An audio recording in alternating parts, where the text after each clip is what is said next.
Good day, brothers and sisters. Welcome to the show. And it's economy stupid here in Canada and Western world. And if you think you are smart, you are probably smarter than your average politician, because it's not about being smart when you enter the political world. It's about how connected you are. In other words, how corrupt you are. And in the news recently, we hear stories like Canada is facing anti-Semitism, right? And it comes in many forms. And you're anti-Semitic not just against the Jewish population of this country, but also Semites are the Arabs, like Palestinians, for example. So there's a lot more of these things happening, not just because of the Israeli-Palestinian conflict, but I think it's just a conflict in general. We also have a pretty big downfall of I don't know, that's the biggest screw up that Trudeau had in the recent months / his political career in terms of making the right choices, economical choice. I'm talking about economy strictly.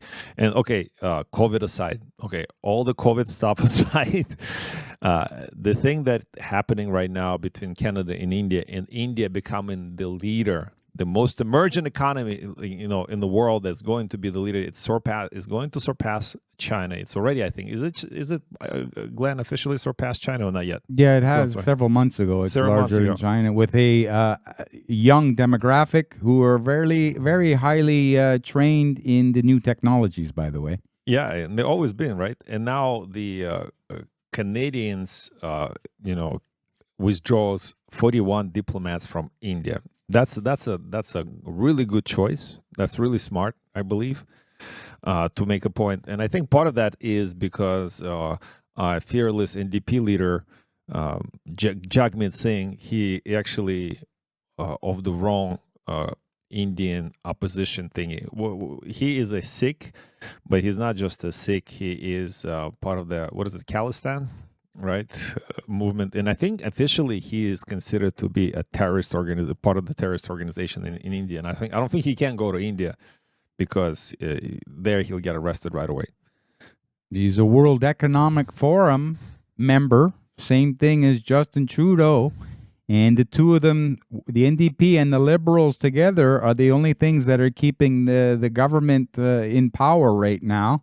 But they're starting to be exposed as the power that they have is being used for globalist agendas and not for Canadians.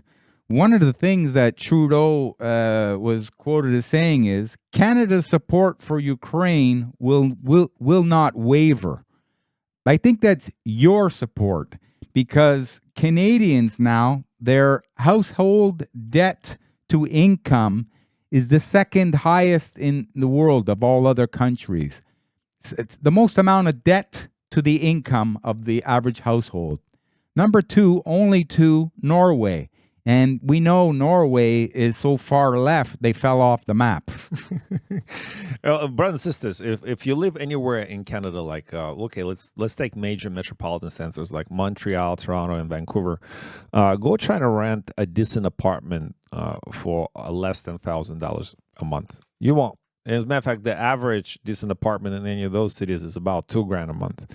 And that's before any of your expenses associated with your heating bill, your utilities bills like internet, and if you still watch TV and you get cable because you are not that smart. But nevertheless, you also have a car, but maybe you don't need a car because you can't afford it now, and you live in a 15-minute city.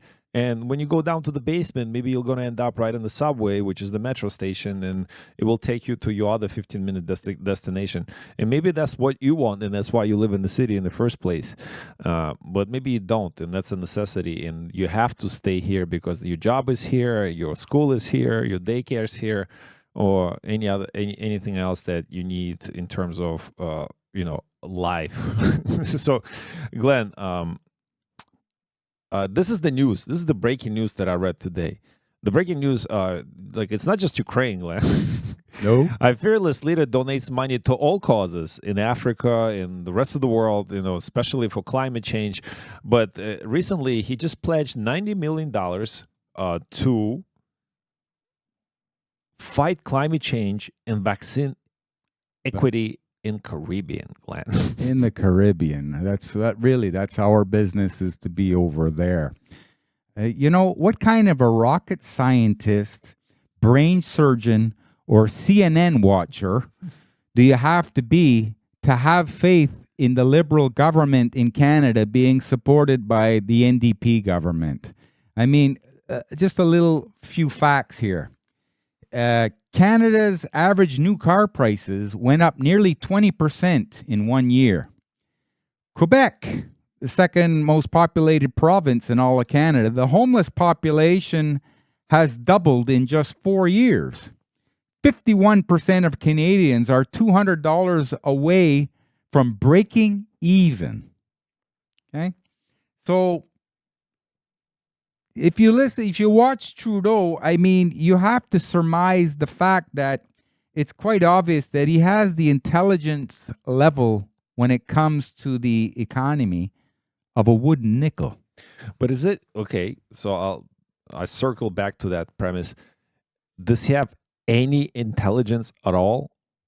Like, is this about intelligence, or is it straight up, corruption? Maybe he is compromised on some way. Well, when it comes to intelligence, the individual Canadian has to ask themselves that, because apparently we as a nation voted him in. So you deserve everything that you voted for. So now people are probably waking up to the fact that he doesn't work for Canadians. In fact, 8 years of him being in power, his government, we went from a country that had virtually no debt to now Canada has the most debt it's ever had. Commercial debt is at its all-time high. And individual debt, the consumer debt, credit card, this, that, is at an all-time high. These are the worst possible scenario going into the hard times. It's not like we came out of it. So this is what Canadians will be facing. They're going to need a lot of intestinal fortitude for what's coming. Glenn, you being a Russian propagandist, according to Justin, because that's, he did not just screw it up in 8 years, whatever he was doing. He was making the best decisions with what he had to work with. He had the COVID thing to deal with. He has the climate change to deal with. Now he has the Russian-Ukrainian thing to deal with. He has to send enormous amount to the Ukrainian Nazis to protect the Ukrainian and the Western democracies. And now, God forbid, how if we can't did we send any money to Palestine or Israel yet in the last few weeks? I don't know. Not that I know of. We can't. I don't think we can afford it. How much of this money actually goes toward supposedly what they're saying? Give you an example. Another thing, the feds have posted a $1.2 billion deficit just since July. Wow. But he has $650 million, which is, like a little bit over half of that, to send to Ukraine. Do you understand, people? He's indebting Canadians by printing more money to finance the debt, which is causing inflation, which is like a hidden tax to the Canadian people. So you're getting it from both ends. How do you like that? Oh, remember he said himself, 13 plus 14, 27. He's a numerical Canadian or whatever they call him. What was it? He numerically challenged. He has a difficult time combining 13 plus 14. So, Glenn, what are you talking about? You talking about millions. That's so out of the reach for his. Canada, when you accept everything, it means you'll stand for nothing. And it seems to be quite apparent. Now, you get people so offended what somebody says on Facebook or instant ham, they call it Instagram. This is really important to people. Or if their hockey team lost last night, they're affected negative. But for things that really matter, it just goes over your head. As long as your little bubble seems to be protected, your little micro environment, as a man, your job is to know what's really going on, is to find the truth, to better protect yourself for your future and the family, your family. If you don't take an initiative in what's really going on and can't be bothered, then you deserve what you're going to get, and it's coming. Well, not much longer, like you said. Something is coming, so people have to wake up. They're going to, well, not even if they don't have to wake up, they're going to. Like you said, everyday things are not going to make sense anymore, and people would have to adjust. And how would they adjust? It will depend on their manhood level, really. Going back to the finances and economy and all this stuff, the budget of greatest military in the world, which is Canada, the most trained military in all historically, right, Glenn, is being proposed to be cut by $1 billion, right? While we're sending $500 million or more than $500 million in most recent donation to Ukraine. Oh, not donation. Yeah, we sent billions. Billions, now. yeah. Now sounds sending billions. Okay, and people's like, well, why do we need the army? We're fighting climate change. You can't fight climate change with planes. I wonder how much they're paying Greta Thunberg for that, because she's really fighting it. Let me ask you this, brothers and sisters. My Canadian brothers and sisters, just recent conflict, the bombing 2 weeks ago in Israel, and our Canadian citizens with dual citizenship, or maybe just happened to be in Israel, got stranded. And Lebanon, they want out. Yeah, they want out. Yep. But Canada does not have military planes to take them out, to bring him back home. You telling me $650 million couldn't buy 1 or 2 planes? Well, it's really easy to live in a nice place in the world. That's your preferred place. But when the proverbial crap hits the fan, then you want your other government, hey, you should spend money and come get us out of here. No, you should be more proactive and say, you know what, things are getting a little dangerous. I'm going to get out while they're getting still good. Why should I rely on other people to take care of me when I've made a bad decision? Well, it comes back to the whole thing with passports and borders and all that stuff and divide and like how do we choose? And a lot of people go live in the Holy Land of Israel because the weather's nice, face it. And it is Tel Aviv the third biggest gay city in the world? Toronto being the second, right? Is it San Francisco first, Toronto second? I don't know. I'm not up to par with gay cities. I'm sorry. By the way, okay, this is kind of sort of, again, Glenn, I'm going to go off topic.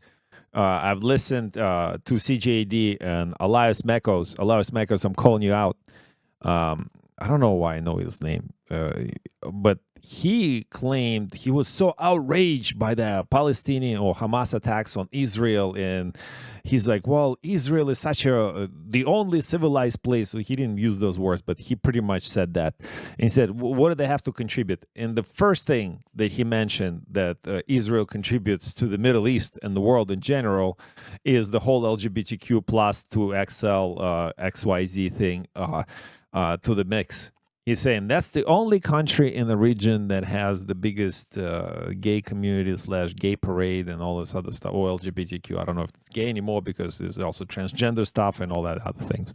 But he brought it up as this something that they contribute to the world as a positive thing in that sense, right? So I don't know where I was going with that to begin with. I'm losing the track of thought. But the idea here is, what are we as Canadians contributing to our country, and what are we contributing to the world in general? And right now, with a fearless leader in charge, who's actually, what is he contributing? He's contributing propagation and promotion of LGBTQ agenda throughout the world. That really is that. We don't, or climate change agenda in that sense. Glenn, what has Canada done positively that is truly positive for the world in the last 8 years? You mean Canada's so-called leaders? Yes. It's been said that politics is show business for ugly people. Now, this is how he got in, because if you ask people, why'd you vote for him? Oh, he looks so nice. He seems, he's good looking. I love his hair. Yeah, like, this is why you... I like yours. Thank you. This is reason why you vote in somebody, so you deserve what you get. And now you're starting to see that he's not for the Canadian people, he's for the globalists. These are the people that I believe were able to control him for their purpose, because when he was younger, apparently, he was nailed for being Pedo. a pedophile, like molesting somebody who's a little bit under the age. And it came out that she was, 15 or 16 years old, but in reality, she was only 14 years old in Vancouver when he was a teacher. And so this was how the globalists were able to control him. He had to give it all up. But we're going to address it like this. I don't see it, I don't hear it, I don't smell it. Because if I do, then it's going to affect my reality. It's going to affect my perception of how great Canada is. And, a government can do no wrong. A government cannot do anything against the interest of its people. It cannot harm them. I don't know. I still want to put that show on YouTube for some reason, so I'm not going to mention the COVID thing. But that's what that seems to be, that the government of Canada is actively working against interest and its people in general. We started this episode with saying anti-Semitism on the rise in Canada, yet that was the policy and still is the policy of this liberal government to bring as many people from Middle East, who by definition will be anti-Semitic towards Israel for the most part, most of them anyway. And again, I'm not pigeoning everybody in the same hole, but when you bring immigration not vetted for any reason, you're going to bring all kinds. And by the way, it goes the same thing for the Russians and Ukrainians. Interesting point, Glenn. I'm going to bring it up to you. Yeah, I've read, how we mentioned a few articles and few episodes that when the Ukrainian floodgate of immigrants opened up during the conflict, and I'm all for that. I don't want them to die. I don't want Ukrainian people to die in the conflict. If they could leave the country, they should. When the women were leaving the country, a lot of them took over prostitution rings in things like Scandinavia and Northern Europe. They basically overwhelmed the market, and local prostitutes in Netherlands started to complain that they can't get no job because Ukrainian women took it all. Interestingly enough, I saw a work permit of Ukrainian refugee in Canada, Glenn. Don't ask me how I did that. And it mentioned that Ukrainian refugee, who was a woman, cannot work in in any industry as a prostitute, right? Whatever, I don't know. Prostitution is semi-legal in Canada, right? On some level. Yeah, semi. Like a lot of law enforcement officials are turning a blind eye to it because it's a pilot project. Just like, let's say, at one time, alcohol was against the law. Gambling was against the law, and marijuana. Now, instead of spending all kinds of money trying to fight it, why not find a way to control it and to minimalize it, as to do the least amount of damage to your weaker people in population as possible?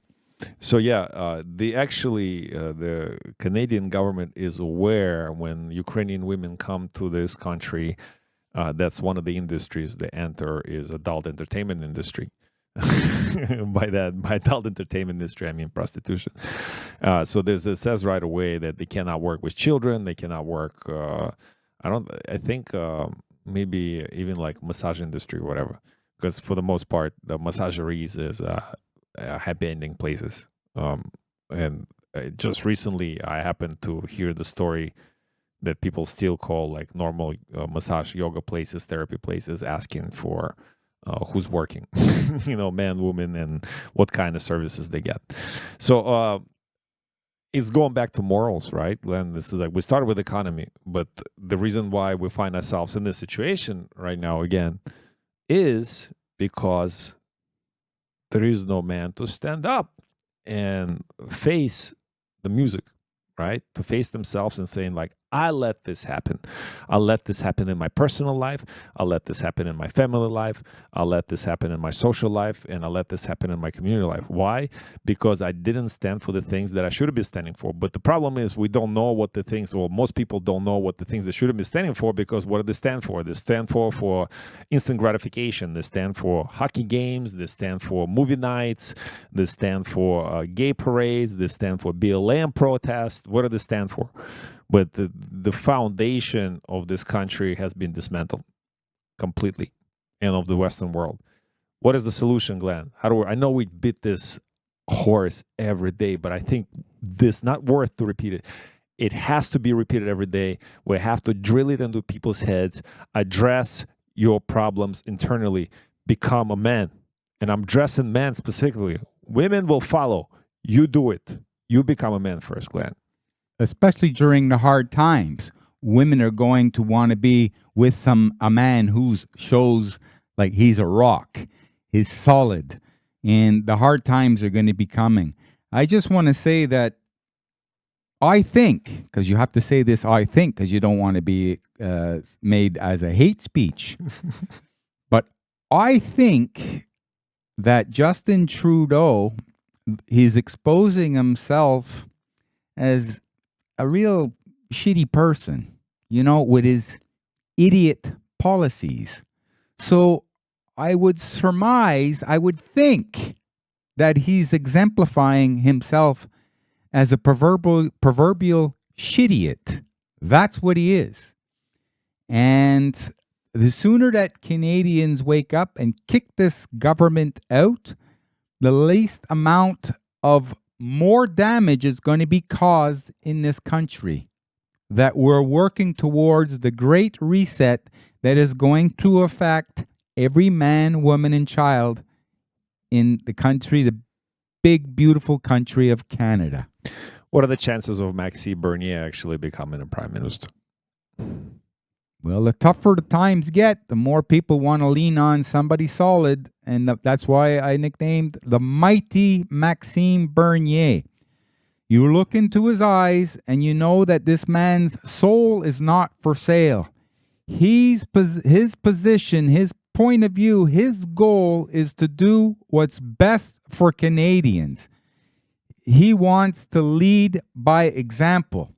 And showing that, he is a perfect example of that himself. You have to go inward as a man to make yourself the best man that you could be, a better person.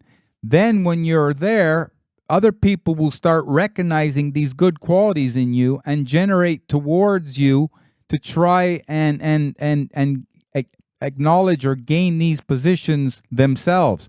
This is how you bring the whole nation up to a better level, a higher level of awareness, and to a proper means of existence. We say this all the time. The purpose of a man is to live, not to merely exist. So there's responsibility what comes from this life on planet given to you by the Creator. It's your job, your responsibility, and it's your goal to live up to the potential of what you were put here for. Yeah, Glenn, it's an amazing point, and I'm thankful that I have you in my life for this. What is the economic solution for Canada other than getting rid of? There's no, right? You can't until you get rid of Justin and his free land, and what's the guy Sing, and whoever else is in the government right now. And I don't know if Pierre Poilievre can live up to the task. we'll see. We'll see, because that seems like that would be the next future leader of our country. Again, we're praying that Maxime Bernier can actually step up as well and take the lead. But we don't know. We don't know what's going to happen. But we do know you cannot control things outside of you. But what you can control is things immediately important to you. And what's important to you is being a man. How you being a man? You're being disciplined, you're being righteous, you're being valued. And you value yourself first by acting righteously and by being disciplined in terms of your daily routine. Like, do you go to the gym? Do you eat right? Do you speak right? Do you think right? Whatever that means, and that's not a one-off. It's every day. And when you reach that level, where you find yourself unmovable in your principles because of your experience and what you stand for, then this will become contagious for other people around you, and others will follow your example.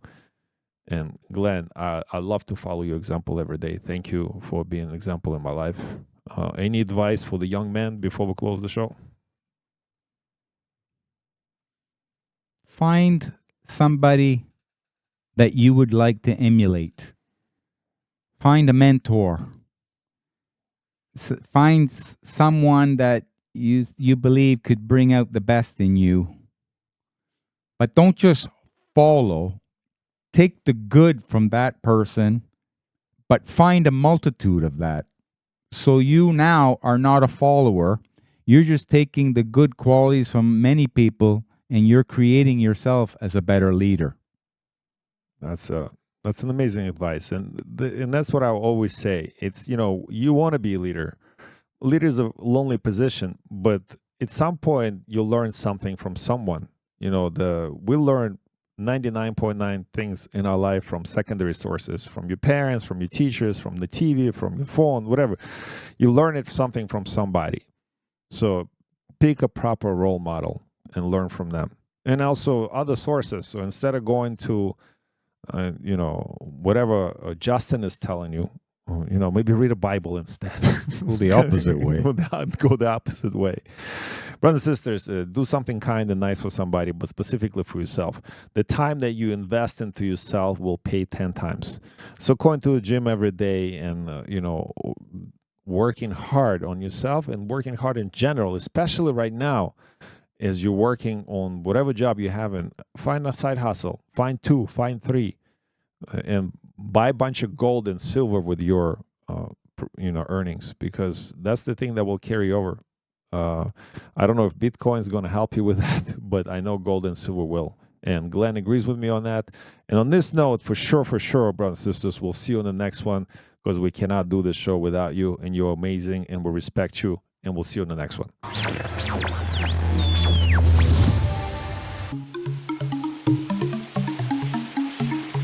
Glenn, we make a community worse for everyone.